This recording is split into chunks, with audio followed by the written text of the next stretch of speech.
Welcome back, ladies and gentlemen. Seems like we're doing some more Kirby this time around, so let's just kick back, relax, and see what the next set of adventures that Kirby has in store for us by the name of, well, Kirby's Adventure here. Look, the jokes don't write themselves, okay? These things take time. Let's just get on with it here. Kirby's Adventure is often known as the indirect sequel to Kirby's Dream Land, in it that it was the second game of the Kirby franchise to release, about a year or so later than its Game Boy predecessor. Yeah, Kirby's Adventure was released in 1993. For the NES of all things, apparently. Though it may seem rather idiotic for Sakurai and HAL Lab to develop a Kirby game for a console that was already close to being shelved thanks to the 16-bit Super Nintendo that released about 2 years prior, the game still held to much standards and did fairly well for Kirby in the end. Still, it did leave you wondering about the choice in the long run, but it was probably done out of safety rather than ambition, as they wanted to keep things for the Super Nintendo under wraps until the debut of both Kirby Superstars and Kirby's Dream Land 3, I suppose. Two titles that we will cover sure, but that's for another time. Kirby's Adventure was also the game that Satoru Iwata would help produce while Sakurai would work on the directing front, which, like I said with Kirby's Dream Land, expect this name to pop up from time to time, especially when we speak about Kirby or just anything Nintendo related, period. Of course, with the fact that it was released way late into the NES lifespan did mean a few things for HAL Labs here while they were developing Kirby's Adventure, which there's a lot that they did, especially the fact that they abused the limitations of the hardware that they were using for, like,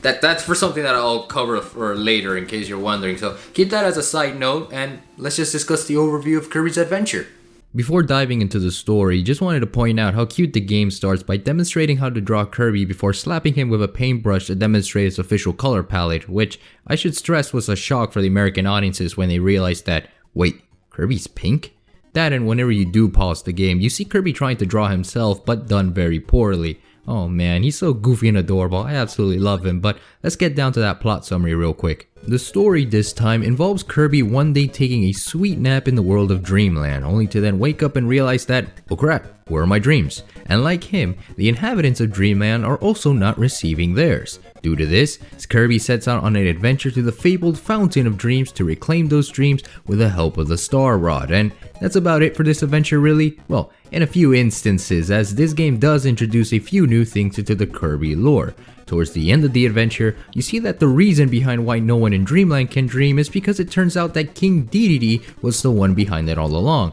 enjoying the Fountain of Dreams to his leisure. This of course pisses off Kirby to the point where he grabs the final piece of the Star Rod, and in a moment of desperation, King Dedede tries to stop Kirby, only for Kirby to press onwards and toss the Star Rod back where it came. Only for a malevolent force known as Nightmare arrives to plague Dreamland and the entire world with darkness and, well, nightmares. Of course, Nightmare is dealt with and dreams are now restored throughout Dreamland, but this does make me question King Dedede's motives in this game. Compared to Dreamland, where he was just being a gluttonous jerk, it seemed that here, he was actually doing Dreamland a favor by splitting the Star Rod into pieces as a means to stop Nightmare from being summoned. Though as for why he didn't tell that to his goons throughout the adventure to stop Kirby and tell him, chill fam, we're on the same side here, I honestly don't even know, but guess it doesn't matter anyway since we got Meta Knight here in the end. Yeah, for this game, in case you were wondering, also introduced us for the first time to Meta Knight in the series, a secondary antagonist, friend, who can really say, but you meet him from time to time when progressing through the game to face off against his goons, and later on towards the end, he tosses you a sword to use to face off against him mano a mano. Though I do have to ask, is Meta Knight the same species as Kirby? Because he has the same proportions to the pink puffball and shares a similar face and expression when his mask is removed before he vanishes into thin air, making me question what kind of a species Kirby really is in the end, and what else is Kirby hiding from us behind that cutesy demeanor of his?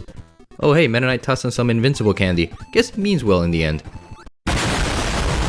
Much like the last adventure with Kirby's Dream Land, Kirby's Adventure as well as the rest of the Kirby games are very simple in their storytelling, which won't be a lost practice as we get further into this marathon I'm sure, but this game in particular did add a lot more layers to what Dreamland is as a setting, adding more depth to the cutesy aesthetic that Kirby is often known for, despite the fact that this is also the game to start providing dark subtext, but I won't go near that just yet. Instead of 5 stages, Kirby's Adventure deals with 7 worlds to travel, each with 6 stages to traverse through and a boss to beat in the end, which is kinda standard Kirby the more you think about it, but that already adds about 5 times as much as Kirby Dreamland did in its game, with or without the extra mode. And yes, I was aware of the fact that there was an extra mode for Kirby's Dreamland, in case you were wondering. and it just didn't allow me to start it, okay? I just couldn't get it to start for some reason, or I just didn't bother to really play the same 5 stages, but in a harder difficulty, okay? Good. The world themselves in Kirby's Adventure, going back to that, were all fun and loved the alliterations each world had, once again adding the cute aesthetic to Kirby. Vegetable Valley, Orange Ocean, Butter Building, Grape Garden, Ice Cream Islands. God, I love how dumb the names sounds in each of them. Hey, wait a second. Okay,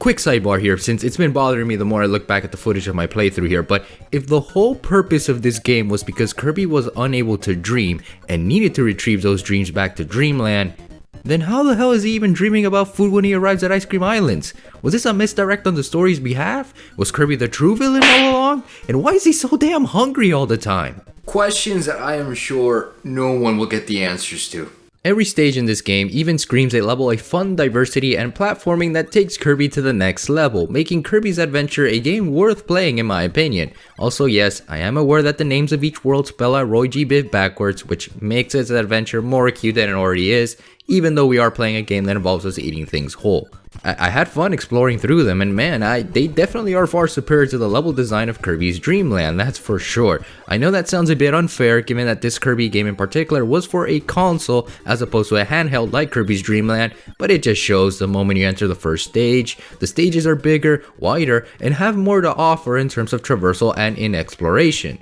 allowing Kirby to see new things at each new step. There is just something so special about each stage within each world that continues to expand upon what Dreamland is, and that is something to behold when you have to remember that this game was made for an older console during an era where 16-bit was the better graphical alternative. I mean, look at the Super Nintendo and the Sega Genesis during that time and you'll see. Plus, the music for this game, man, it really is an improvement of Kirby's Dreamland, adding this charm and pop about Kirby than ever before, which I recommend giving a listen when you can because they are solid tracks to boot, even to this very day. Some of them are repeats from the previous game and they thought they wouldn't go unnoticed. Haha, fools. Kirby's Adventure does not feel like a game that was made for the NES, and it shows in the level of dedication how Laboratory gave for this game, almost to the point where it can lag, and lag ridiculously at a moment's notice. It doesn't happen all the time, but it can cause some serious interference in Kirby's movement, and say it happens when you're making a jump or dodging an enemy, you most likely will miss that jump and get hit by the enemy,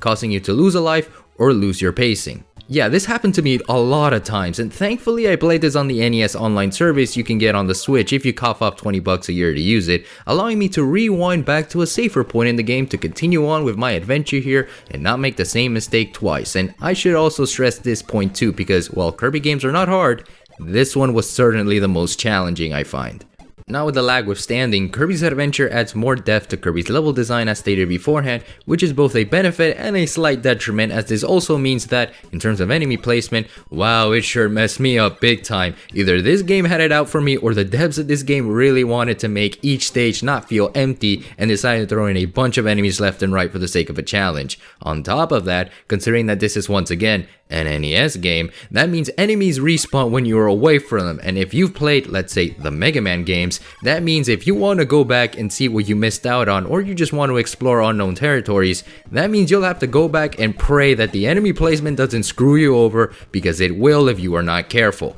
Now, to bring a more positive note on Kirby's Adventure here, we also get introduced to the copy ability mechanic, the main staple of what makes a Kirby game, well, a Kirby game. In order to get a copy ability, as demonstrated in the beginning of the game, if you wait around a bit, Kirby needs to inhale an enemy as he normally does, but if he flashes for some reason, then that means that enemy can grant you an ability, allowing Kirby a secondary power-up that can easily be thrown away if you get hit by an enemy seconds later. Ow. Which, speaking of that, I absolutely hated the fact that most enemies that gave you a copy ability were often either on a platform that would screw you over in pacing if you have to fly or jump over something in order to get your ass beat down for no reason, or they were surrounded by enemies that would just go for the kill once you do get the copy ability you wanted. And if this was the intention, man, that really blows, because I lost so many copy abilities throughout my playthrough that I really wanted to keep using until I decided it was time to use a different one. In total, there are about 25 abilities for Kirby to choose from and utilize as he ventures onwards to the Fountain of Dreams, allowing diversity in gameplay in terms of dealing each stage and its obstacles.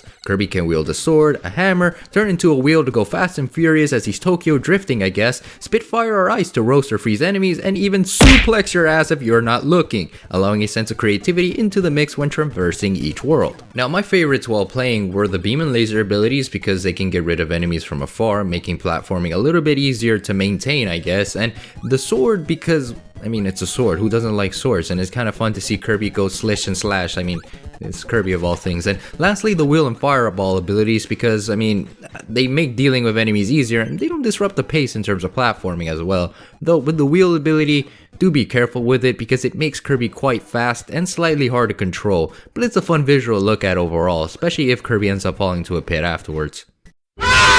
Overall, I did experiment with the other copy abilities, but they weren't really much to my liking, at least in this game anyways. The hammer ability for one, it's just a sword ability but slower and mostly situational in certain areas in order to continue on with the level progression. Then there's the mic ability where I only used it once and used it religiously for this one boss fight because it kept hammering my ass a couple of times. That's about it really. No real use of these abilities in this game, at least in terms of my playthrough.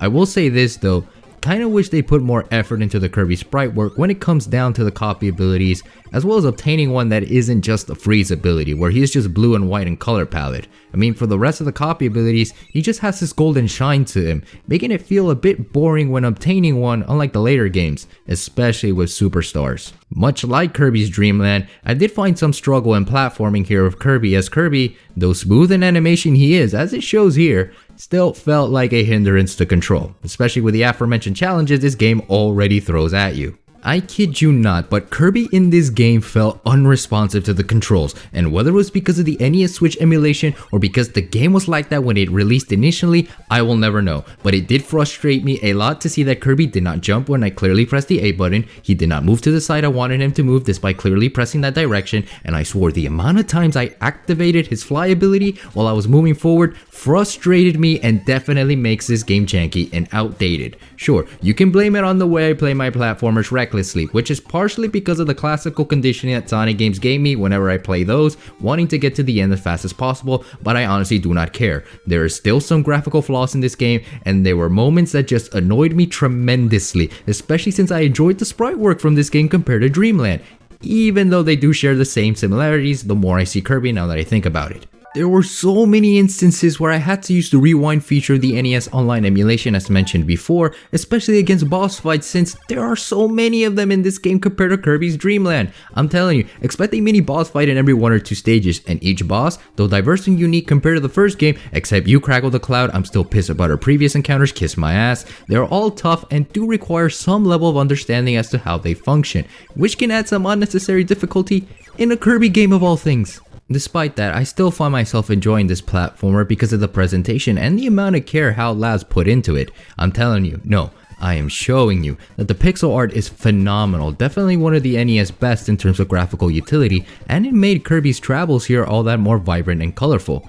Though I say that and I still see Kirby's expressionless face throughout the adventure, except for some instances such as the world introductions and the Nightmare Summon where, like DDD himself, Kirby knew he screwed up and was like wetting the bed like crazy, but that's about it, as after that was over, he was back to, oh crap, the Hot Pockets were left on for too long again look, as he went to throw hands with a malevolent force and caused the moon to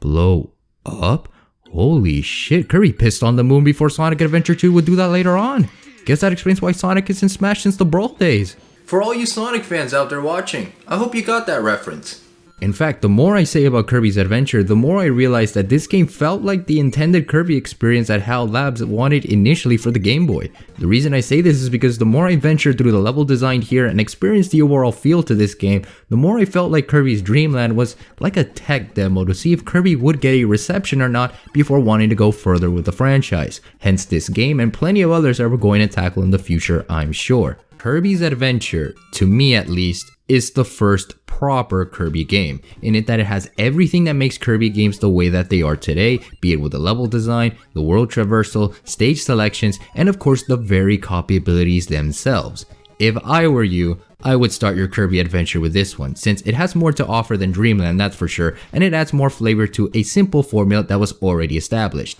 It is longer too, which I can't stress enough, especially since I didn't even cover the mini games you can do in this game while traversing through each stage, or even enter a room to get a power-up should you need it. Again, this is the adventure, pun indeed intended, that is best to start on your Kirby experience, should you choose to, since we do have better alternatives nowadays, such as Kirby in the Forgotten Land on the Switch and Kirby Superstars, which we will cover soon, don't you worry. Just note that Kirby's Adventure for the NES gets a solid pass for me, and I commend a job well done on HAL Labs to demonstrate the capabilities, as well as limitations, that the NES provided before being shelved. In terms of where to play this, it's practically everywhere if you choose to look for it. It had a virtual console release on the 3DS, which is probably gone now that the NES Online services are here for the Nintendo Switch as stated already, and it was part of the Kirby 20th Anniversary Collection for the Wii. And I think if you still own a Wii U, you can also get it there for the virtual console, assuming that it's still open too. And yes, in case you were wondering,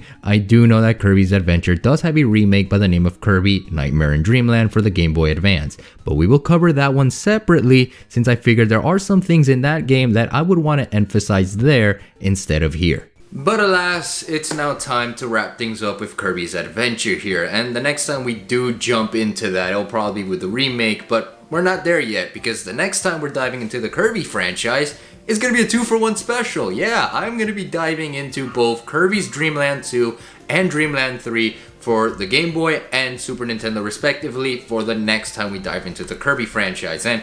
just by doing that, it'll help me get a lot closer to Superstars because I'm very excited to talk about Superstars. And it's just gonna be an amazing time just thinking about it. So obviously, thank you guys so much for all the support. Keep being awesome, keep spreading love and kindness into the world, keep improving yourselves each and every day by 1%, and know that I love you guys forever and always to 120, and I can't wait to see you all next time. Remember guys, stay freaking sexy, stay safe out there, and